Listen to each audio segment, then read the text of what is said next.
ഒന്നാമത്തെ അധ്യായം 5-6 വാക്യങ്ങൾ ഒരാൾക്ക് ഇപ്പോൾ ശബ്ദം ഉയർത്തുമായി. ജനസംബന്ധത്തിൽ ദാവീദിന്റെ സന്തതിയിൽ നിന്നും ജനിക്കുകയും മരിച്ചിട്ട് ഉയർത്തെഴുന്നേൽക്കുകയും വിശുദ്ധിയുടെ ആത്മാവ് സംബന്ധിച്ച് ദൈവപുത്രൻ എന്ന് ശക്തിയോടെ നിർണയിക്കപ്പെടുകയും ചെയ്തിരിക്കുന്നവനല്ലയോ? ഞങ്ങൾ അവന്റെ നാമത്തിനായി സകല ജാതികളുടെ ഇടയിൽ വിശ്വാസത്തിന് അനുസരണം വരുത്തേണ്ടതിന് കൃപയും അപ്പോസ്തലവും പ്രാപിച്ചത്. ജനം സംബന്ധിച്ച് ദാവീദിന്റെ സന്തതിയായി ജനിച്ചു. യേശു ക്രിസ്തുവിന്റെ ഈ വാക്യങ്ങൾ ഇന്ന് കഴിഞ്ഞ ആഴ്ച നാം ധ്യാനിച്ചു. ഈ 5-ാം വാക്യം യേശു ക്രിസ്തുവിനെ ഒരു പൂർണ്ണ മനുഷ്യനായും മാനവജാതിയെ രക്ഷിപ്പാൻ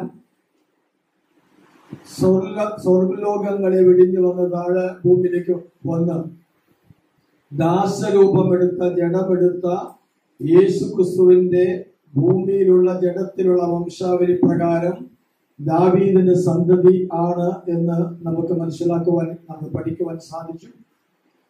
ഇന്ന് നാം അതിന്റെ രണ്ടാമത്തത്, കഴിഞ്ഞ ദിവസം ഞാൻ പറഞ്ഞു, ജഡത്തിൽ യേശു ക്രിസ്തു പരസ്യ ശുശ്രൂഷ വേളയിൽ യേശു എടുത്തു പറഞ്ഞ ആവർത്തിക്കപ്പെട്ട ഒരു പദം ദൈവപുത്രൻ അഥവാ മനുഷ്യപുത്രൻ എന്ന പദമാണ്. ദൈവത്തിന്റെ യേശു ക്രിസ്തു പൂർണ്ണ ദൈവവും പൂർണ്ണ മനുഷ്യനുമാണെന്ന് തെളിയിക്കുന്ന ശുശ്രൂഷകളാണല്ലോ, അല്ലെങ്കിൽ പേരുകളാണിത്. അപ്പൊ ജഡത്തിനെ സംബന്ധിച്ച് നാം വായിച്ചു, യേശു ക്രിസ്തു ഭൂമിയിൽ പരസ്യ ശുശ്രൂഷ വേളയിൽ ഏറ്റവും കൂടുതൽ അഭിമുഖീകരിച്ചതായ ഒരു ചോദ്യം, നീ ദൈവപുത്രനാണോ? യേശു ക്രിസ്തു അങ്ങനെ പറഞ്ഞു. പൗലോസ് അപ്പോസ്തലൻ പറഞ്ഞു, ഉയർത്തെഴുന്നേറ്റതിനാൽ താൻ എന്തായിരുന്നുവോ ഈ ഭൂമിയിൽ മനുഷ്യർക്കിടയിൽ സഞ്ചരിക്കുമ്പോൾ പറഞ്ഞത്, ആ പറഞ്ഞതെല്ലാം സത്യമാണെന്ന് പ്രൂവ് ചെയ്തു എന്നാണ് ആ വാക്കിന്റെ അത്. ഉയർത്തെഴുന്നേറ്റതിനാൽ.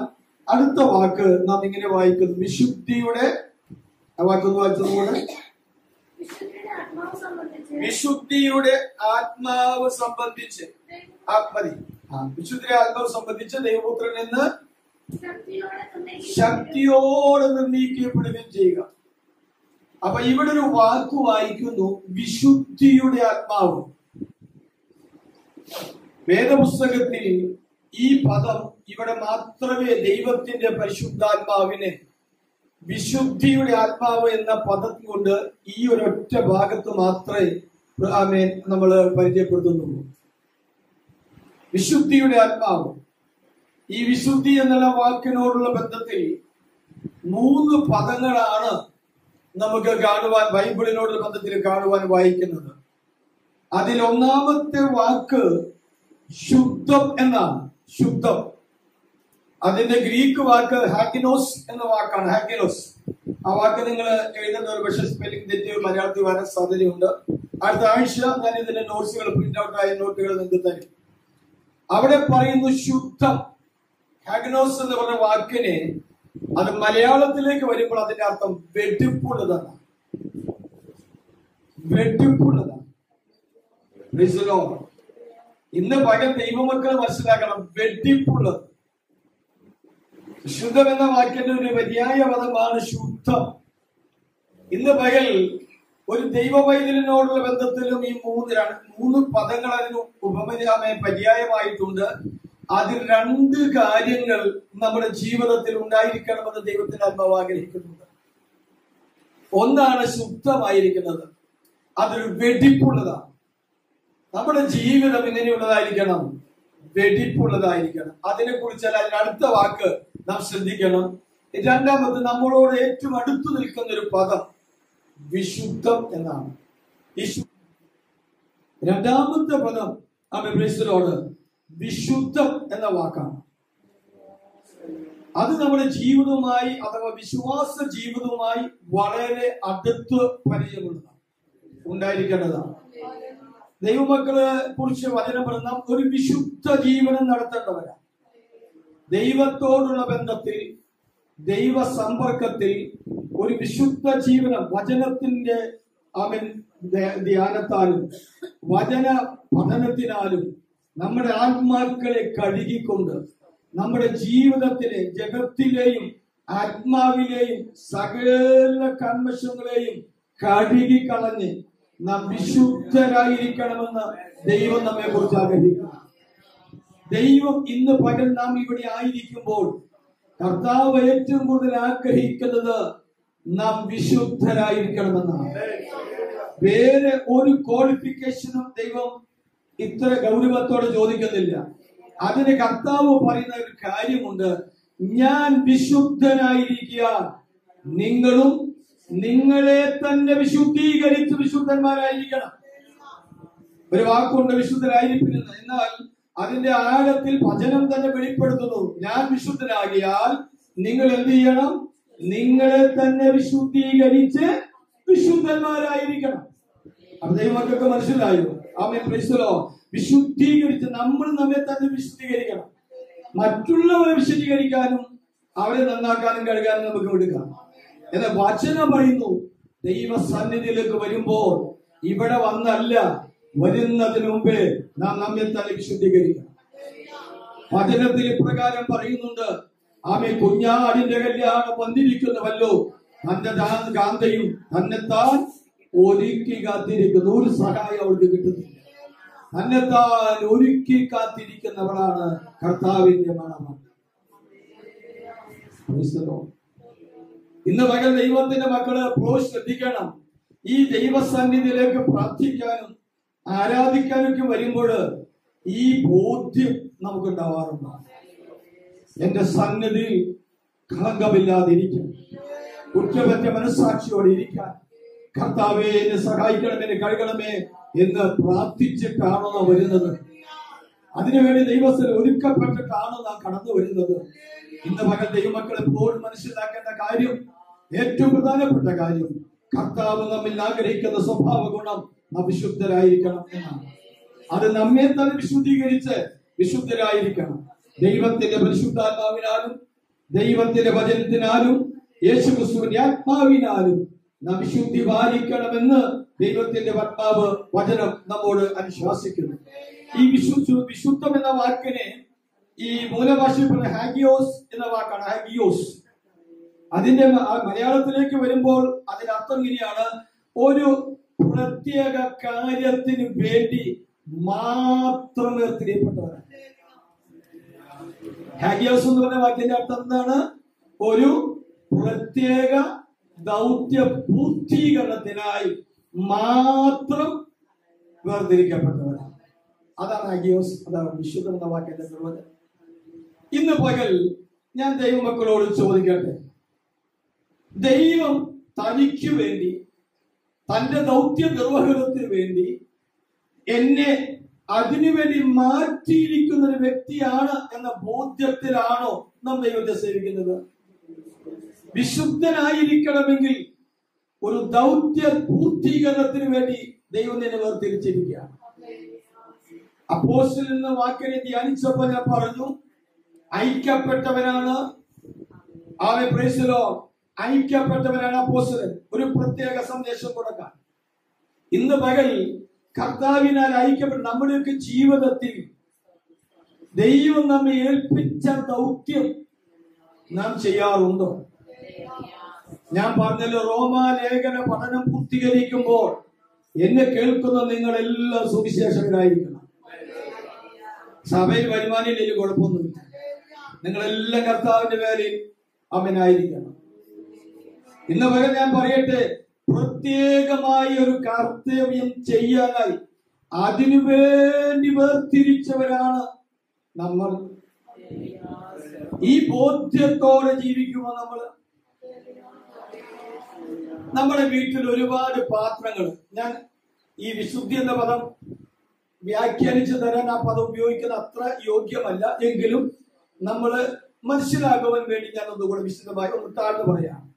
നമ്മുടെ വീട്ടിൽ ഇഷ്ടംപോലെ പ്ലേറ്റുകളൊക്കെ ഉണ്ട്, ഇല്ലേ? ഈ പ്ലേറ്റുകളിൽ നമ്മൾ എന്നും ഉപയോഗിക്കുന്ന ഒരു പ്ലേറ്റുകളുണ്ടല്ലോ. നമ്മളെപ്പോഴും ഭക്ഷണം വീട്ടുകാരെ കുടുംബമായിട്ട് ഇരിക്കുമ്പോൾ ഭക്ഷണത്തിനിരിക്കുന്ന ഒരു പ്ലേറ്റ്. ഞാൻ ചോദിക്കട്ടെ, ഗസ്റ്റുകൾ നമ്മുടെ വീട്ടിലൊരു പ്രധാനപ്പെട്ട അതിഥി വന്നാൽ അതേ പ്ലേറ്റിലാണോ നമ്മൾ ചോറ് കൊടുക്കുന്നത്? അയാൾക്ക് അതിന്ന് കഴിച്ചാൽ ഇറങ്ങില്ലേ? പിന്നെ നാം എന്ത് ചെയ്യും? നമ്മുടെ വീട്ടിൽ അതിഥികൾ വന്നാൽ പ്രധാനപ്പെട്ട അതിഥികൾ വന്നാൽ അവരെ മാനിക്കേണ്ടതിനായി, അവരെ സൽക്കരിക്കേണ്ടതിനായി നിങ്ങളുടെ അലമാരയിൽ ചില പ്ലേറ്റുകൾ മാറ്റി വെച്ചിട്ടില്ലേ? അത് നിങ്ങൾ കുട്ടിക്ക് ചോറ് കൊടുക്കുമോ? നമ്മൾ കഴിക്കുമോ? അതെന്തിനു വേണ്ടിയാണ്? അതിഥികൾ വന്നാൽ അവർക്ക് വേണ്ടി ഭക്ഷണം കൊടുക്കാൻ മാറ്റി വെച്ചാൽ അത് വേറൊന്നിനും ഉപയോഗിക്കുകയില്ല. ഇന്ന് പകൽ ദൈവത്തിന്റെ മക്കളോട് പറയുന്നു, ലോകത്തോട് ഇടകലരാതെ, ലോകത്തിനോട് ചേർന്ന് നിൽക്കാതെ, ലോകത്തിന്റെ താല്പര്യങ്ങൾക്കും ഇമ്പങ്ങൾക്കും ചേർന്ന് നിൽക്കുവാൻ ചേർന്ന് നിൽക്കാതെ, നീ ദൈവത്തിന്റെ വകയാണെന്നുള്ള ഉത്തമ ബോധ്യത്തോടെ ദൈവം നിന്നെ തനിക്ക് വേണ്ടി വേർതിരിച്ചിരിക്കുന്നു എന്ന അറിവോടെ കഴിഞ്ഞ നാളുകളിൽ ക്രിസ്ത്യ ജീവിതം നയിച്ചവർ എത്ര പേരുണ്ട്? ആമേ. നമുക്ക് വാക്യം വായിക്കാം. യെഹെസ്കേൽ 1 ശമൂവേലിന്റെ പുസ്തകം 21:4 വാക്യം ഒന്ന് വായിച്ച്. 21:4. 1 ശമൂവേൽ 21:4.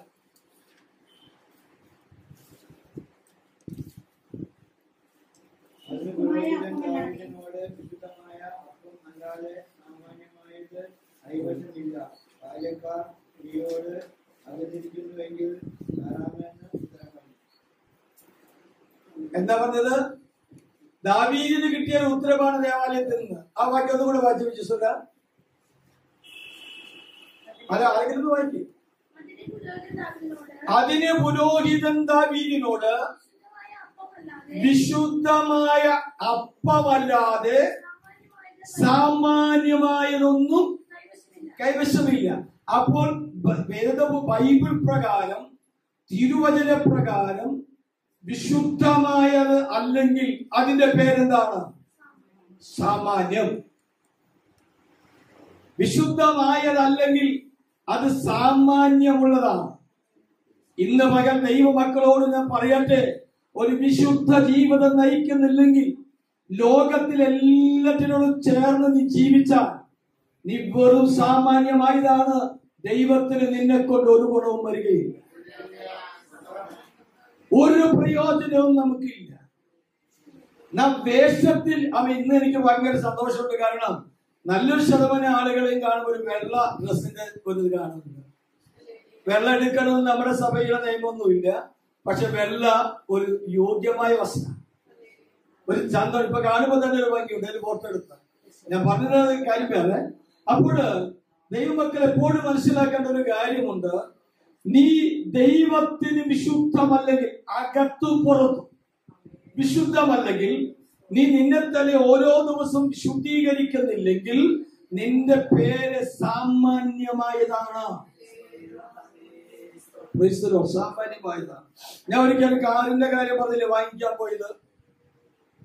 ഞാൻ ഈ പാലക്കാടത്തൊരു കമ്പനി, ഞാൻ വെറുതെ വിളിച്ചു നോക്കിയതാ. കുറച്ച് കഴിഞ്ഞപ്പോൾ അവരിവിടെ എന്റെ മുറ്റത്ത് വന്നേക്കുന്നു. അതിന്റെ ഫീൽഡ് ഏജൻസി ഇവിടെ വന്നു. എന്നോട് ചോദിച്ചു, സാറേ കാറ്. ഞാൻ പറഞ്ഞു, കാറ് വേണമെന്നുണ്ട്, പക്ഷെ എനിക്ക് ഇപ്പൊ അത്ര പുതിയതെടുക്കാനുള്ള ഒരു കപ്പാസിറ്റി എനിക്കില്ല. അപ്പൊ അദ്ദേഹം പറഞ്ഞു, ഒന്നും വേണ്ട, ഈ മുറ്റത്ത് കിടക്കുന്ന കാർ ആരുടേതാ? അത് എന്റെ തന്നെയാണ്. ഇതായിട്ട് അങ്ങ് വന്നാൽ മതി, ഇങ്ങനെ വേണമെങ്കിൽ ഞങ്ങൾ കൂടെ പോരാം, വണ്ടി ഞങ്ങൾ കൊണ്ടുപോകാം. ഞാൻ പറഞ്ഞു, വേണ്ട, കണ്ടീഷൻസ് ഒക്കെ പറയും. ഞാൻ പറഞ്ഞു, ഞാൻ വന്നോളാം. ഉണ്ണിമോൻ അന്ന് ഇവിടെ ഉണ്ട്. ഞങ്ങൾ രണ്ടുപേരും കൂടെ ഷോറൂമിൽ പോയി, പരമ്പാടത്ത് പോയി കണ്ടു. അപ്പൊ കാറിന്റെ കാര്യങ്ങളൊക്കെ ചോദിച്ചു. എനിക്ക് എന്റെ കാറിന് കിട്ടുന്ന എമൗണ്ട് അവർ പറഞ്ഞു. അതിനുശേഷം ആ വണ്ടിയുടെ പറഞ്ഞു ഫുൾ ഓപ്ഷൻ എന്ന് പറഞ്ഞാൽ എല്ലാതും ഉണ്ട്, ഇത്ര രൂപയാണ്. കേട്ടപ്പോഴേ എന്റെ തലപിരിത്തു. ഞാൻ മോനോട് പറഞ്ഞിട്ടാ പോവാ. ഞാൻ അവരോട് പറഞ്ഞു, ഈ കാറ് വാങ്ങിക്കാൻ ഇത്രയും വലിയ വില കൂടിയൊരു കാർ എനിക്ക് ആവശ്യമില്ല. ഒരു ലക്ഷറി കാറാണ്, എനിക്കത് താല്പര്യമില്ല. എനിക്കും എന്റെ ഭാര്യയ്ക്കും മിക്കവാറും ഞങ്ങൾ രണ്ടുപേരേ ഉള്ളൂ. ഞങ്ങൾക്ക് യാത്ര ചെയ്യാൻ പറ്റുന്ന ഒരു വാഹനം, ഈ വണ്ടി പഴക്കമുള്ളതൊന്നും മാറണത്രേ ഉള്ളൂ, അതുകൊണ്ട് ഞങ്ങൾക്ക് വേണ്ട എന്ന് പറഞ്ഞു. അപ്പൊ അദ്ദേഹം പറഞ്ഞു, സാറേ അത് ഫുൾ ഓപ്ഷന്റെ വിലയാണ് ഞാൻ പറഞ്ഞത്, ഫുൾ ഓപ്ഷന്റെ. ഞാൻ പറഞ്ഞു, പിന്നെ ഏതാ? അല്ല, സാറിന്റെ പൈസക്ക് അനുസരിച്ച് ഇതിനെ മാറ്റാൻ കഴിയും. ഓപ്ഷൻസ് ഓരോന്ന്, AC ഒഴിവാക്കാം, അതുപോലെ പവർ സ്റ്റിയറിംഗ് ഇല്ലാത്തതുണ്ട്. ഇങ്ങനെ ഓരോന്ന് വയ്ക്കുമ്പോഴും പൈസ പറഞ്ഞു. ഇത് ഈ ഫുൾ ഓപ്ഷൻ കാറും അതിന്റെ ബേസ് മോഡലും തമ്മിൽ കണ്ടാൽ ഒരു വ്യത്യാസമില്ല. കണ്ടാൽ ഇതില്ല, ഒരു വ്യത്യാസമില്ല, രണ്ടും ഒരേപോലെ ഇരിക്കുന്നു, ഒരേ പ്രിന്റ്, ഒരേ കാര്യം. പക്ഷെ ഓടിക്കുന്നവൻ അറിയാം. കാരണം ഇപ്പൊ പവർ സ്റ്റീയർ അല്ലെങ്കിൽ ഒരു ടേണിങ്ങിൽ വന്നാൽ ഡ്രൈവർ പിടിച്ചിങ്ങനെ കറക്കണം, മറ്റേതാണെങ്കിൽ ഒരു വരല് മതി കറക്കി കൊടുക്കാൻ. കാര്യങ്ങൾ മനസ്സിലായി നിങ്ങൾക്ക്? രണ്ടും കാഴ്ചക്ക് എന്താണ്? ഒന്നാണ്. ഇന്ന് പകൽ മനസ്സിലാക്കുക, കാഴ്ചക്കല്ല ഉപയോഗത്തിലാണെന്ന് വിശുദ്ധിയാകേണ്ടത്. നീ വിശുദ്ധിയായി തീരേണ്ടത്, വിശുദ്ധ ജീവനം നയിക്കേണ്ടത് നിന്റെ കാഴ്ചകളിലല്ല, പകരം ദൈവത്തോടുള്ള സമ്പർക്കത്തിലും.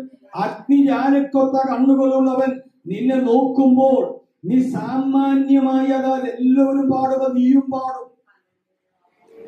എല്ലാവരും കൈയടിക്കുമ്പോ കൈയടിക്കും, അത് പലർക്കും ഇല്ല, അത് വേറൊരു കാര്യം. ഇന്ന് പകൽ നമ്മൾ പാട്ട് പാടുമ്പോൾ, നമ്മൾ കരങ്ങൾ അടിക്കുമ്പോൾ, ഈ സാധാരണ ഗാനമേളകളിലെ ക്രിസ്തീയ ഗാനമേളകളിൽ അവൻ അർത്ഥം അറിഞ്ഞോ അറിയാതെയോ തപ്പിതങ്ങള് തെറ്റുകൾ വരുത്തുന്നത് കണ്ടിട്ടുണ്ടോ? ഞാൻ അതിൽ ഇങ്ങനെയാണ് കാണുന്നത്, ഇനി ഇന്ന സഹോദരൻ നിങ്ങൾക്കായി പാടുന്നു. അടുത്ത ഗാനം ആർക്ക് പാടുന്നു? നിങ്ങൾക്കായി പാടുന്നു. വചനത്തിൽ പറഞ്ഞ ദൈവത്തിന് പരിശോധിക്കാനാ, ദൈവത്തിന് പാടുന്നവനായിരിക്കണം, സദസ്സിന് വേണ്ടിയിട്ടല്ല, കേൾവിക്കാർക്ക് വേണ്ടിയിട്ടല്ല. നാം ഒരു പാട്ട് പാടുന്നുണ്ടെങ്കിൽ ദൈവമക്കൾ അത് ദൈവത്തിനാണെന്നുള്ള ബോധത്തോടെ ഊനമില്ലാതെ Praise the Lord.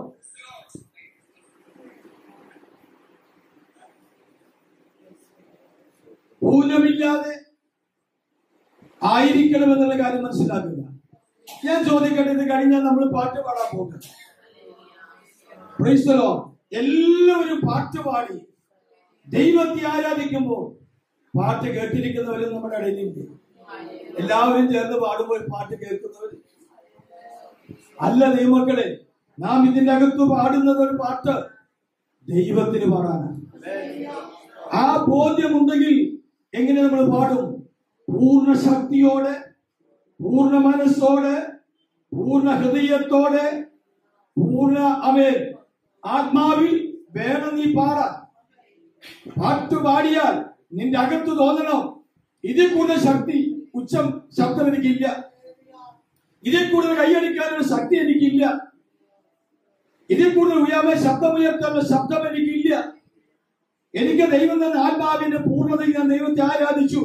ഈ ബോധ്യത്തോടെ ഈ സഭായോഗം കഴിഞ്ഞ് പോകുവാൻ നിങ്ങളിൽ എത്ര പേർക്ക് കഴിയും? നാം പാട്ട് പാടുന്നത്, നാം ഇവിടെ ആയിരിക്കുന്നത് ദൈവത്തിനു വേണ്ടി ആണ് എന്നുള്ള ബോധ്യമുള്ളവരായിരിക്കണം. അല്ലാതെ ഞായറാഴ്ച ആയതുകൊണ്ട് ഒരു സൺഡേ ക്ലബിൽ പോകുന്ന ലാഘവത്തോടെ നാം ഇതിനകത്തിരിക്കരുത്. അതിന്റെ പേര് സാമാന്യം.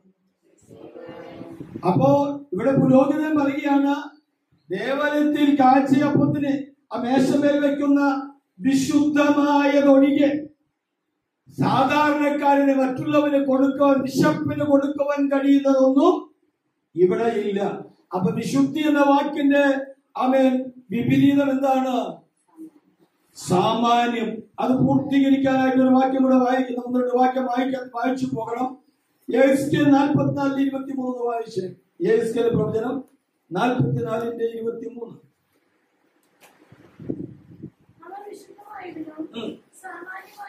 അവർ വിശുദ്ധമായതിനും സാമാന്യമായതിനും തമ്മിലുള്ള വ്യത്യാസം. വിശുദ്ധമായതിനും സാമാന്യമായതിനും തമ്മിലുള്ള വ്യത്യാസം. ഈ വിശുദ്ധമായതും സാമാന്യമായതും എന്ന് ഈ വചനത്തിലേക്ക് വായിക്കുമ്പോൾ അതിനെ നമുക്ക് ലളിതമായി മനസ്സിലാക്കാൻ കഴിയുന്ന ഏതെങ്കിലും കാര്യം നമ്മുടെ ബൈബിളിൽ നിങ്ങൾക്ക് ആർക്കെങ്കിലും ഓർമ്മ വരുന്നുണ്ടോ? വിശുദ്ധമായത് സമയ പദത്തിലല്ല, അർത്ഥത്തിലല്ല ഞാൻ ചോദിച്ചത്. അർത്ഥം വേണ്ട, വായിക്കാൻ സമയമില്ല നമുക്ക്. ന്യായാധിപന്മാർ പുസ്തകം 16:17 വായിക്കും. ന്യായാധിപന്മാർ 16:17.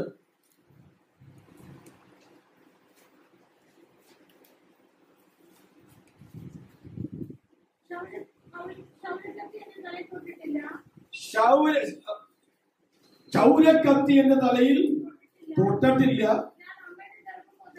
ഞാൻ അമ്മയുടെ ഗർഭം മുതൽ ദൈവത്തിന് വൃതസ്ഥനാകുന്നു. ഞാൻ അമ്മയുടെ ഗർഭം മുതൽ ദൈവത്തിന് വൃതസ്ഥനാകുന്നു. ഇനി ക്ഷൗരം ചെയ്താൽ എന്റെ ബലം എന്നെ വിട്ടുപോകും. ഞാൻ അമ്മയുടെ ഉദരത്തിൽ നിന്ന് ജനിച്ച നാള് മുതൽ ഇന്നുവരെയും എന്ത് ചെയ്തിട്ടില്ല? ക്ഷൗരം, മുടി വെട്ടിയിട്ടില്ല. എന്റെ മുടി വെട്ടിയ എന്ത് ചെയ്യും? ക്ഷൗരം ചെയ്ത്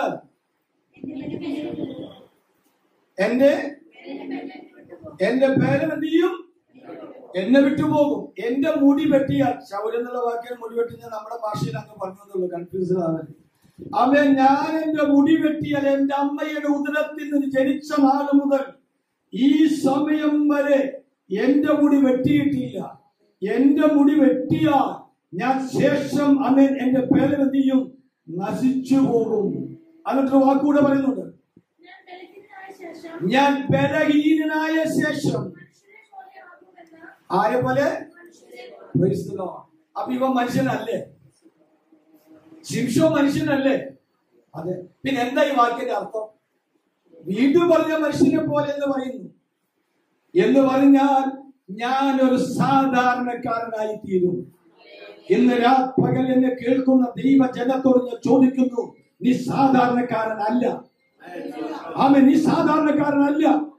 യേശുക്രിസ്തു തന്റെ തങ്കിലെ വിലയേറിയ രക്തത്താൽ അവൻ നിന്നെ വിലയ്ക്ക് കൊടുത്തു വാങ്ങിയത് ഒരു സാധാരണ ജീവിതം നയിക്കുവാനല്ല. തിന്നുവാൻ അധ്വാനിക്കുകയും പട്ടിക്കാനായിട്ട് വാങ്ങിച്ചത് വെച്ച് കഴിക്കുകയും അങ്ങനെ ദൈനംദിന കാലങ്ങൾ കഴിഞ്ഞ് ഒരു ദിവസം ഹല്ലേലൂയ മരിച്ച് മണ്ണോട് ചേരാനുള്ള ഒരു സാധാരണ ജീവിതം നയിക്കുവാനല്ല എന്നെയും നിന്നെയും ദൈവം തിരഞ്ഞെടുത്തത്. നീ ദൈവത്തിന് വൃതസ്ഥനാണ്. നീ ദൈവത്തിനാൽ അവനെ വേർതിരിയപ്പെട്ടവനാണ്. ഈ ചുമതലാബോധം, ഈ മനസ്സിന്റെ അകത്തുള്ള ബോധ്യം എത്ര പേർക്കുണ്ട് എന്ന് നമ്മൾ തന്നെ പരിശോധിക്കണം. നല്ലതാണ്. നീ സെപ്പറേറ്റഡ് ആണ്. നിനക്ക് എല്ലാം ചെയ്യാൻ കഴിയില്ല. എന്തിനാണ് ദാനിയേല് രാജാവിന്റെ ഭക്ഷണവും പാനിയും വെറുത്തത് വേണ്ട, നോ എന്ന് പറയാൻ കാരണം എന്താ? തന്നെത്താൻ അശുദ്ധനാകാതിരിക്കാൻ. ഹല്ലേലൂയ. പൗലോസ് പറയുന്നുണ്ട്, പോലും അവൻ വാടാകീടം പ്രാപിക്കാൻ ആഗ്രഹിക്കുന്നവൻ സകലത്തിലും വർജനം അവൻ ആചരിക്കുന്നു. ദൈവമക്കളെ, മുന്നിൽ കിട്ടിയതെല്ലാം വാരി വലിച്ച് തിന്നാൻ നമുക്ക് പ്രമാണമില്ല. എല്ലായിടത്തും ചെല്ലുവാൻ എനിക്ക് സാധ്യമല്ല. നിന്റെ വേർപാട് ചിലത് സംസാരിക്കാനുണ്ട്. ഞാൻ 2 ചേട്ടാഞ്ചന്മാരെ കാര്യം പറഞ്ഞിട്ടുണ്ടല്ലോ, ഞാൻ ആവർത്തിക്കുന്നില്ല. നീ ചിലതിൽ നിന്ന് വിട്ടു നിൽക്കുമ്പോൾ, നീ ചിലതിൽ നിന്ന് എനിക്ക് പങ്കെടുക്കാൻ കഴിയില്ലെന്ന് നീ ജീവിതത്തിൽ തീരുമാനമെടുത്ത് മാറുമ്പോൾ, ഇന്ന് പകരം ഞാൻ നിങ്ങളോട് ചോദിക്കട്ടെ, നിന്റെ വേർപാട് ശബ്ദിക്കുന്ന സാക്ഷിയല്ലേ? നിന്റെ ആ വിഷയത്തിൽ നിന്ന്, ചില ഫംഗ്ഷനുകളിൽ നിന്ന് ഞാനൊരു കാര്യം പറയാം. ഒരു 2 സഹോദരിമാരും ഒരു സഹോദരനുണ്ട്. ഇവരായിരിക്കുന്ന സമയത്ത് കല്യാണം, അനുജന്റെ ഇവരുടെ സഹോദരന്റെ കല്യാണമാണ്. സഹോദരൻ വിശ്വാസത്തിലല്ല, യാക്കോബയിലാണ്. തന്റെ കല്യാണം കെട്ടി വരുമ്പോൾ 2 പെങ്ങന്മാരും അവിടെയുണ്ട്. നമ്മുടെ നാട്ടിലെ കുന്നംകുളത്തിന്റെ ആചാരമനുസരിച്ച് ഒരു വാക്കുന്നുണ്ടല്ലോ, മുക്കാലിമേ കയറ്റി നിർത്തി നെല്ല് നീരി വീഴ്ത്തലല്ലേ പരിപാടി, നെല്ല് നീരി വീഴ്ത്തണം. അപ്പോൾ അവകാശപ്രകാരം മൂത്ത സഹോദരിക്കാണ് അവകാശം. മൂത്ത സഹോദരി ഇവനങ്ങനെ മുക്കാലിമേ കയറി നിൽക്കുന്ന സമയത്ത് മൂത്ത സഹോദരിയോട് അവിടുത്തെ കാർന്നര് പറഞ്ഞു, ആ കിണ്ടിക്കെടുത്തത് നെല്ലുനീര് വീഴ്ത്ത്. അത് പറഞ്ഞു, ഞാൻ പെന്തക്കോസ്താക്കാൻ പോയില്ല. നെല്ലുനീരൊന്നും വീഴ്ത്തില്ലെങ്കിലും അവിടെ കൊണ്ടാക്കത്തില്ലെന്ന്. ആ സഹോദരി പോയില്ല, അവളതൊന്നും വീഴ്ത്തിയില്ല. ഉടനെ തന്നെ അപ്പുറത്ത് ഭയങ്കര ശബ്ദങ്ങൾ ഞാൻ കേട്ടു. രണ്ടാമത്തെ അപ്പോഴ് എളിയ സഹോദരിയുണ്ട്. അവര് കർത്താവിന്റെ വേലയ്ക്ക് ഇറങ്ങിയവരാ, കുടുംബമായിട്ട് കർത്താവിന്റെ വേലയ്ക്ക് ഇറങ്ങിയവരാ. അവള് പറഞ്ഞു, നെല്ല് നീരി വീഴ്ത്താതെ കയറാൻ പറ്റില്ല, അതിന് തന്നെ ഞാൻ വിധി പോകണം. ഇവിടെ ആരാ വേർതിരിയപ്പെട്ടത്? ആരാ വേർതിരിയപ്പെട്ടത്? ഇന്ന് പകൽ നിന്നെ സാമാന്യ വേലയ്ക്കല്ല ദൈവം വിളിച്ചത്. നിന്നിലൂടെ ഒരു അസാധാരണ പ്രവൃത്തിക്കാണ് ദൈവം നിന്നെ അഭിഷേകം ചെയ്തത്. നിന്റെ ഉള്ളിലകത്തൊരു ദൈവശക്തിയുണ്ട്. യേശു ക്രിസ്തുവിനെ രക്ഷിതാവും കർത്താവുമായി സ്വീകരിച്ചപ്പോൾ നിന്റെ അകത്തേക്ക് വ്യാപരിച്ചതായി നിന്റെ അകത്ത് ദൈവം നിക്ഷേപിച്ച ഒരു പരിശുദ്ധാത്മാവുണ്ട്. കാരണം തിരുവചനം പറയുന്നു, പരിശുദ്ധാത്മാവിനല്ലാതെ യേശുവിന്റെ കർത്താവിന് ആർക്കും പറയാൻ സാധ്യമല്ല. എന്നാൽ ഇന്ന് പകൽ മനസ്സിലാക്കുക, ഏതൊരു രക്ഷിക്കപ്പെട്ട ദൈവത്തിന്റെ ഉള്ളിലും ദൈവത്തിന്റെ പരിശുദ്ധാത്മാവുണ്ട്. എന്നാൽ ഈ അകത്തുള്ള പരിശുദ്ധാത്മാവിന്റെ ഒരു ഉയർന്ന നിറഞ്ഞു കവിയുന്ന ഒരു ആത്മസ്നാനമുണ്ട്. പരിശുദ്ധാത്മാവിന്റെ രണ്ടാം ഒരു അനുഭവം. ചിലർ ചോദിച്ചു, അപ്പം ആദ്യത്തെ പൂർണ്ണമല്ലേ? അല്ല, പൂർണ്ണത കുറവല്ല, അളവിന്റെ കുറവാണ്. യേശു തന്റെ പുനരുദ്ധാനത്തിന് മുമ്പേ ശിഷ്യന്മാരുടെ മേൽ ഊതി. എന്നിട്ട് യേശു എന്ന് പറഞ്ഞു, പരിശുദ്ധാത്മാവിനെ. അപ്പൊ അവർക്ക് കിട്ടിയില്ലായിരുന്നു അന്ന്. യേശു ഊതിയപ്പോ കിട്ടിയില്ലായിരുന്നു. അതേ പരിശുദ്ധാത്മാവിന്റെ വായ കൊണ്ട് ഊതിയ ആത്മാവിനെ പ്രാപിപ്പിൻ എന്ന് പറഞ്ഞ അതേ ശിഷ്യന്മാരോട് യേശു പറഞ്ഞു, നിങ്ങൾ യെരൂശലേമിൽ നിന്ന് പിന്മാറി പോകാതെ എന്റെ പിതാവിനോട് കേട്ട വാഗ്ദത്തത്തിനായി നിങ്ങൾ അവിടെ ഒരുമിച്ച് കൂടിയിരിക്കണം. ആത്മാവ് നിങ്ങളുടെ മേൽ വരുമ്പോൾ ശക്തി ലഭിച്ചിട്ട്, ആത്മാവ് വരുമ്പോൾ ശക്തി ലഭിച്ചിട്ട് നിങ്ങൾ യഹൂദിയിലും യെരൂശലേമിലും യഹൂദിയിലും ശമരിയിലും എല്ലായിടത്തും ഭൂമിയിലേറ്റത്തോളം എന്റെ സാക്ഷികളാകും. അതിന്റെ ഇടയ്ക്ക് ഒരു നമ്മുടെ ഇടയിൽ പെന്തക്കോസ്തുകാരുടെ ഇടയിൽ ഒരു തെറ്റിദ്ധാരണ കൂടെ പറയട്ടെ. നമ്മുടെ യോഗത്തിലേക്ക് വരുമ്പോൾ എല്ലാവരും കൈയടിച്ച് പാട്ടുപാടും, സന്തോഷിക്കും. ആമേൻ, പ്രൈസ് ദി ലോർഡ്. ഒരാൾ ചോദിക്കാണ്, പൗലോസ് ചോദിച്ചപ്പോൾ, സഹോദര നീ പരിശുദ്ധാത്മ വിശ്വസിച്ച് പരിശുദ്ധാത്മ പ്രാപിച്ചെന്ന് ചോദിച്ച ചിലർ പറഞ്ഞ വാക്കുണ്ട്. ആമേൻ, അന്യഭാഷയൊന്നും ആയിട്ടില്ല, ശക്തി വന്നിട്ടുണ്ട്. ശക്തി വന്നു, പിന്നെന്തോ വന്നിട്ടില്ല, ഒരു തെറ്റായ പഠിപ്പിക്കലാണ്. ആത്മാവ് വരുമ്പോഴാ ശക്തി കിട്ടുന്നത്. ശക്തി വന്നിട്ട് ആത്മാവല്ല. ദൈവമക്കളെ കൃത്യമായി വചനം മനസ്സിലാക്കണം നമ്മൾ. ഞാൻ പറഞ്ഞില്ലേ, പ്രാവിനെ പരിശുദ്ധാത്മാവിൽ കാണിക്കുന്നത് പോലെ വലിയൊരു തപ്പിതമാണ്, വലിയൊരു കർത്താവിന്റെ വചനം വ്യക്തമായി പറയുന്നു. ദൈവത്തിന് പകരമായി മനുഷ്യനെയോ മൃഗങ്ങളെയോ പക്ഷികളെയോ ഇഴജാതികളെയോ ഒന്നിനെയും ദൈവത്തിന്റെ സാദൃശ്യത്തിൽ സൃഷ്ടിക്കണമെന്ന് പറഞ്ഞപ്പോൾ ഇന്ന് അനേകം ദൈവമക്കൾ എന്ന് പറയുന്നവർ പരിശുദ്ധാത്മാവിനെ പ്രാവായിട്ടാണ് ചിത്രീകരിക്കുന്നത്. അവര് ധരിച്ചത് പരിശുദ്ധാത്മാവെ ഒരു പ്രാവായിട്ട് ഇങ്ങനെ വന്നിട്ട് യേശുവിന്റെ അടുത്തിരുന്നു. യേശുവിന്റെ മേൽ ആ പ്രാവ് ഇങ്ങനെ ആത്മാവാകുന്ന പ്രാവ് ഇങ്ങനെ വന്നിരുന്ന വചനത്തിൽ ആത്മാവ് പ്രാവ് പോലെ, പ്രാവല്ല പ്രാവ് പോലെ. നമ്മുടെ ഇടയിൽ സന്ദർഭോചിതമായി പറയാം, നിങ്ങൾ ഒരു പക്ഷെ കേട്ട് കാണും, നിങ്ങൾ അത് മനസ്സിലാക്കി ശ്രദ്ധിക്കുകയും ചെയ്യണം. ചിലർ പറയും, ചില പൈശാചിക വ്യാപാരങ്ങളെ കണ്ടാൽ ഇത് വെളിച്ചദൂതനാണ്. കേട്ടിട്ടില്ലേ? ഇതെന്താണ്? വെളിച്ചദൂതനാണ്. വെളിച്ചദൂതനാണ്. വെളിച്ചദൂതനാണ്. പിശാചിന് എപ്പോഴെങ്കിലും വെളിച്ചാവാൻ പറ്റൂ? ആ വാക്കിൽ തന്നെ പറയുന്നില്ലേ, വെളിച്ചദൂതന്റെ പിശാചുതാനും വെളിച്ചദൂതന്റെ വേഷം കെട്ടാണ്, ഫാൻസി ഡ്രസ്. അവനതല്ല. അവനെ പൊടിച്ചു നോക്കിയാൽ കാണാൻ കഴിയും, അവനല്ല. വെളിച്ചദൂതനെ പോലെ അവൻ മനുഷ്യജാതിയെ തെറ്റിദ്ധരിപ്പിക്കുവാൻ നടന്നു വന്നതാ. വെളിച്ചദൂതൻ ദൈവിക ദൂതന്മാരാ. പിശാചിന് ഒരിക്കലും വെളിച്ചദൂതനായി പകരം നിൽക്കാൻ കഴിയില്ല. അവൻ അതുപോലെ അഭിനയിക്കുന്നതാ. ഇതുപോലെ സമാനമായി നമ്മൾ പഠിക്കേണ്ട ഒരുപാട് വാക്കുകൊണ്ട് സന്ദർഭോചിതമായി പറയാം. അതെങ്ങനെയാണ്? നമ്മൾ വേറെ പറയില്ലേ, പിശാച് അതൊന്ന് സിംഹം പോലെ ഓടാടി നടക്കുന്നു. പിശാച് സിംഹം പോലെ വരും. സിംഹം പോലെ, സിംഹമല്ല. ഏതാ സിംഹം? യഹൂദയുടെ സിംഹം, നമ്മുടെ അപ്പന. യഹൂദിയുടെ സിംഹം നമ്മുടെ അപ്പന. നമ്മുടെ ബാലസിംഹങ്ങളാ.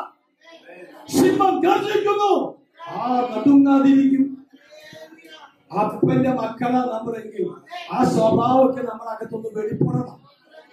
ദൈവ പൈതലാണ് നീ എങ്കിൽ ആ ദൈവ സ്വഭാവം നിന്നിലൊന്ന് വളരണം.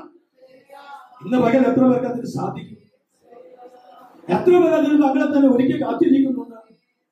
അപ്പൊ വിശുദ്ധമായത് അഗിയോസ് എന്ന വാക്ക് ഒരു പ്രത്യേക ദൗത്യത്തിന് വേണ്ടി മാത്രം മാറ്റിയതാണ്.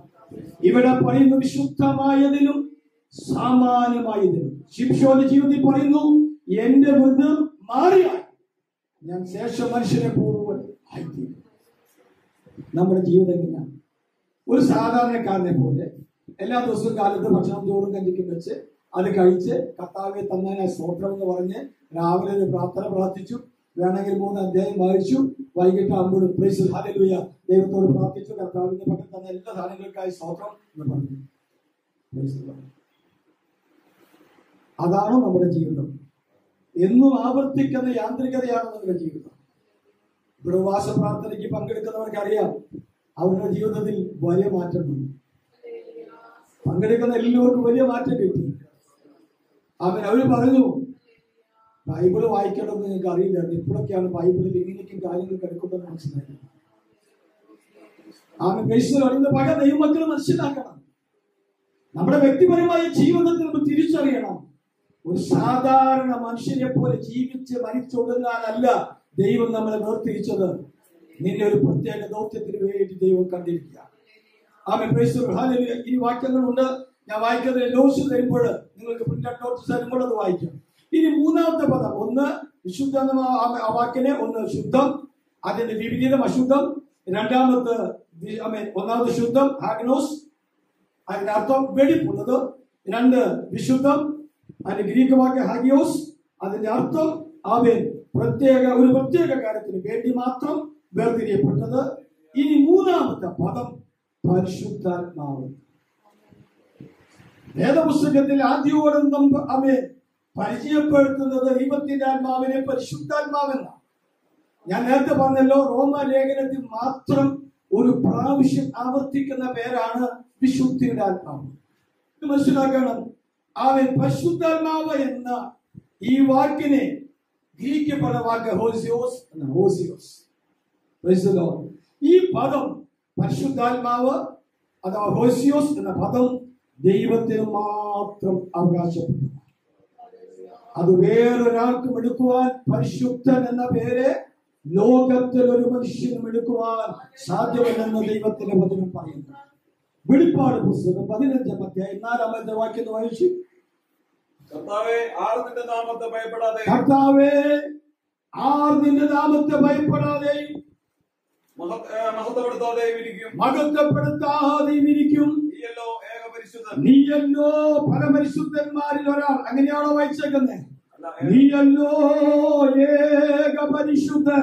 ലോകത്തിൽ പരിശുദ്ധൻ എന്നൊരു പേരിന് അവൻ ഏതെങ്കിലും വ്യക്തിയോട് കൂട്ടിച്ചേർക്കുവാൻ ഈ ലോകത്തിൽ ഒരുത്തനെ പദമെടുക്കുവാൻ അധികാരമില്ല. ദൈവത്തിന്റെ പദമാണത്, ദൈവത്തിന്റെ പേരാണത് പരിശുദ്ധൻ. പരിശുദ്ധാത്മാവ് ദൈവത്തിന്റെ ആത്മാവാണ്. അതിനോട് ചേർത്തൊരുത്തിനെ പരിചയപ്പെടുത്തുവാൻ ഈ ലോകത്തിനൊരാൾക്ക് സാധ്യമല്ല. നമ്മൾ പലപ്പോഴും അത്ര കാര്യമാക്കാതെ പറയുന്ന, ശ്രദ്ധിക്കാതെ പോകുന്നൊരു കാര്യമുണ്ട്. 10 കൽപ്പനകളിൽ അതീവ ഗൗരവമായ ഒരു കൽപ്പനയുണ്ട്. വിഗ്രഹം ഉണ്ടാക്കാതെ ദൈവാലയം അതൊക്കെ ഉണ്ട്, അതെല്ലാം ഗൗരവമുള്ള തന്നെ. അതിനോട് ചേർന്ന് ഗൗരവമുള്ള ഒരു പദപ്രയോഗമുണ്ട്, ഒരു വാക്കുണ്ട്. എന്താണെന്നറിയോ? നിന്റെ ദൈവമായ യഹോവയുടെ നാമം വൃഥാ എടുക്കരുത്.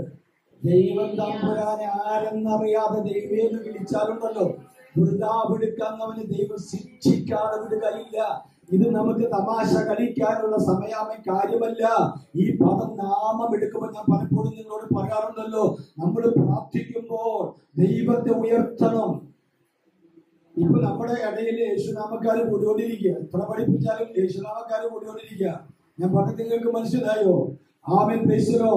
ആമേൻ. മറിയത്തിൽ യോസഫിനോട് പറഞ്ഞു, യോസഫേ, നിന്റെ ഭാര്യ മറിയൽ ഉൽപ്പാദിതമായത് പരിശുദ്ധാത്മാവിനത്രേ. അവൻ തന്നെ ജനത്തിലെ പാപങ്ങൾ രക്ഷിപ്പാനിരിക്കുന്നത് കൊണ്ട് നീ അവൻ യേശുവിന്റെ പേര് വിളിക്കണം. ദാവീദിന്റെ സന്തതിയായി ജനിച്ചവന്റെ പേരാണ് യേശു. അപ്പോസ്തലനാകുന്ന പത്രോസ് തിരുസംഘത്തിന്റെ മുമ്പാകെ പറഞ്ഞു, ആ യേശുവിനെ, നിങ്ങൾ ശ്രദ്ധിക്കണം, ആ യേശുവിനെ ആമേ പിതാവായ ദൈവം കർത്താവ് ക്രിസ്തുവാക്കി മാറ്റി. ഇന്ന് പലരും ഇപ്പോഴും പറഞ്ഞിട്ടില്ല കർത്താവ് ക്രിസ്തുവാക്കി മാറ്റി. യേശുവിനെ കർത്താവും ക്രിസ്തുവുമായി മാറ്റിയത് നല്ലൊരു ശതമാനം ആളുകൾക്ക് ഇപ്പോഴും മനസ്സിലാക്കി. അവരിപ്പോഴും യേശു യേശു യേശു എന്ന് പറഞ്ഞു. നമ്മൾ പലപ്പോഴും ഇതെന്താ പറയാ, ധാരാളമായി ഉപയോഗിക്കുന്ന പദങ്ങൾ കൊണ്ട് തെറ്റിദ്ധരിക്കപ്പെടുന്ന ഒരു കാര്യമാണ് ദൈവം. ഇതുപോലെ ഒരു കാര്യമാണ് ദൈവം. ദൈവം എല്ലാ ജാതിക്കും ഇല്ല. ദൈവം ഒരു സാധാരണ പദമല്ലേ. യേശു ക്രിസ്തു എല്ലാവർക്കും ഉണ്ടോ? അത് നമുക്ക് മാത്രമല്ലേ ഉള്ളൂ. ദൈവം എല്ലാവർക്കും ഉണ്ട്. ഹൈന്ദവ സഹോദരന്മാർക്ക് ദൈവമുണ്ട്. 33 കോടി ദൈവമുണ്ട് അവർക്ക്. ഇസ്ലാമിന് ദൈവമുണ്ട്. ഏത് മതക്കാരിലും ദൈവമുണ്ട്. പക്ഷെ യേശു ക്രിസ്തു നമുക്ക് മാത്രമേ ഉള്ളൂ. ഇന്ന് മകൻ ഇതൊക്കെ അറിഞ്ഞാണ് നമ്മൾ പ്രാർത്ഥിക്കുകയും ദൈവത്തെ ആരാധിക്കുകയും ചെയ്യുന്നത്. ചിലര് പറയും യേശുവിനെ ഒരു ഇഞ്ച് പുറത്താമേ ഉയർത്തില്ല. ഇസ്രായേലിന്റെ സ്തുതികളിൽ അധിവസിക്കുന്ന സൈന്യങ്ങളുടെ ദൈവമായ യഹോവയെ ഈ താഴ്ത്തിക്കെട്ടല്ലേ നിന്റെ വാക്കുകൾ കൊണ്ട്.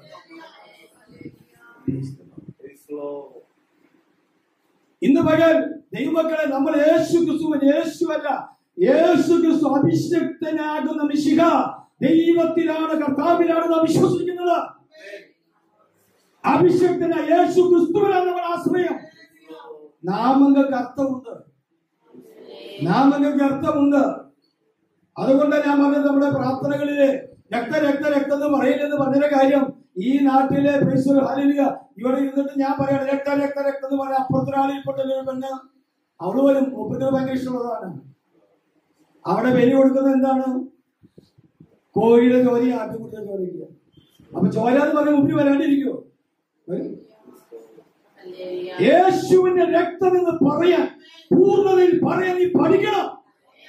യേശുവിന്റെ ക്രിസ്തു എന്ന് ഏറ്റുപറയാൻ, ഏറ്റുപറയുന്ന നാമമാണ് യേശു ക്രിസ്തു.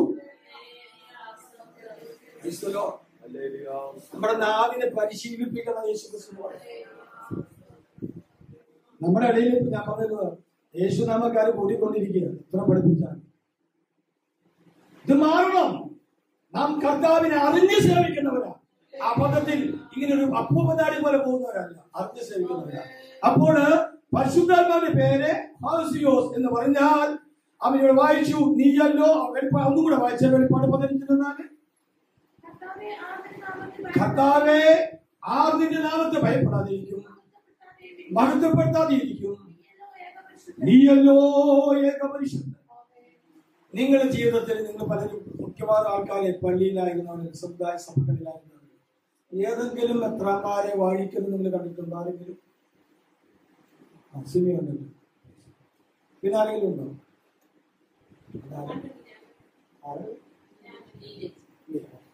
രണ്ടുപേര് കണ്ടിട്ടുണ്ട്. അവരുടെ ചടങ്ങുണ്ട്. ഇവരൊക്കെ കിരീടത്തിൽ വെച്ച് കഴിഞ്ഞിട്ട് ബിഷപ്പുമാരാണെങ്കിൽ പള്ളിയിലെ അച്ഛന്മാരെ, പ്രധാനപ്പെട്ട അച്ഛന്മാര് വന്നിട്ട് ഒരു ചടങ്ങുണ്ട്. എന്താണത്? ഇവരെ കസേരയോടെ പൊന്തിക്കും. വലിച്ചാലൊന്നല്ല, 3 പ്രാവശ്യമായി പൊന്തിച്ചതാക്കും. ഇല്ലേ? കണ്ടിട്ടില്ലേ നിങ്ങൾ? അപ്പോൾ ഈ അച്ഛന്മാര് പറഞ്ഞൊരു വാക്കുണ്ട്. ഈ മെത്രാന്മാരെ വാഴിക്കുമ്പോൾ അവരെ മുടി ചൂടി, അവിടെ മുടി അത് വെട്ടി, ഇന്ന് കുരിശ് രൂപത്തിൽ വെട്ടി, അതിന്റെ മീതെ ഈ സാധനം കവർ വെച്ച് അവർക്ക് അംഗവസ്ത്രം കൊടുത്ത് അതിന്റെ എന്താ പറയാ പാമ്പിന്റെ വടി കൊടുത്ത് കഴിഞ്ഞിട്ട് അമ്മൻ കസേരയിൽ ഇരുത്തിയിട്ട് മറ്റു അച്ഛന്മാർ, ശ്രേഷ്ഠന്മാരായ അച്ഛന്മാർ ഇവരെ കസേരയിൽ എടുത്തിട്ട് 3 പ്രാവശ്യം പൊന്തിക്കുമ്പോ പറഞ്ഞ വാക്കെന്താണ്? ഹോസിയോസ് അല്ലേ? ഹോസിയോസ്, ഹോസിയോസ് എന്ന് പറഞ്ഞ് 3 പ്രാവശ്യം ആഴിക്കും. നീയല്ലോ ഏകപരിശുദ്ധൻ. അപ്പൊ ഇവര് ആരാണ്? ഈ മെത്രന്മാരെ, ബിഷപ്പുമാരെ ആരായിട്ട് മാറ്റുന്നത്? യേശുവിന്റെ പകരക്കാരൻ ഹോസിയോസ്. എന്തിന്? ഏറിയ നാളുകളായി കർത്താവിന്റെ സുവിശേഷം പ്രസംഗിച്ച് ആയിരങ്ങളെ പതിനായിരങ്ങളെ യേശുവിലേക്ക് നയിച്ച KP യോഹന്നാൻ ഇരുന്നോടുത്ത് ഇത് പൊന്തിച്ചത്. അദ്ദേഹം ബിഷപ്പാണ്, ആർച്ച് ബിഷപ്പാ. ബിഷപ്പ് സാധാരണ ബിഷപ്പ് ഒന്നും ആർച്ച് ബിഷപ്പായി അതിൻ്റെതൊക്കെ ആക്കി വെച്ച് അദ്ദേഹത്തിന് ആർച്ച് ബിഷപ്പായിട്ട് വാഴിക്കുമ്പോൾ ആമേ പ്രൈസിലോരും ആമേ മൊത്തമേലെ സീസണിൽ ബിഷപ്പ് എന്നാണ് വായിച്ചത്. ആ ഭാവത്തിന്റെ ജോലിയും പോയി ഇതെന്നെ വായിച്ചുകൊണ്ട്. പ്രൈസിലോ ഹല്ലേലൂയ. ഇദ്ദേഹത്തിനെ വാഴിച്ചുകൊണ്ട് അവിടെയുള്ള തന്റെ ആമേ ശമ്പളം പറ്റുന്ന അച്ഛന്മാരായ കാപ്പയിട്ട ഉപദേശിമാർ ഇദ്ദേഹത്തിനെ പൊന്തിച്ചിട്ട് 3 പ്രാവശ്യം പറഞ്ഞു, ഹോസിയോസ് ഹോസിയോസ് ഹോസിയോസ്. ഇത് ദൈവത്തിന്റെ പേരാണ്, മനുഷ്യനിത് തമാശയോടെ കൈകാര്യം കഴിയുന്നതല്ല. ദൈവത്തിന്റെ വചനം അടിക്കുറിപ്പിട്ട് പറയുന്നു, ഈയല്ലോ ഏക പരിശുദ്ധൻ. നമ്മുടെ യേശുവാണ് ഏക പരിശുദ്ധൻ. ആ പരിശുദ്ധനോടാണ് നമ്മൾ അടുക്കുന്നത്. അവ പിന്നെ വിശുദ്ധിയിൽ ആത്മാവ് സംബന്ധിച്ച് ദൈവപുത്രൻ എന്ന് തെളിയിച്ചത് എങ്ങനെയാണ്? ഫിലിപ്പ് ലേഖനം അതിനർത്ഥം പറയുന്നുണ്ട്.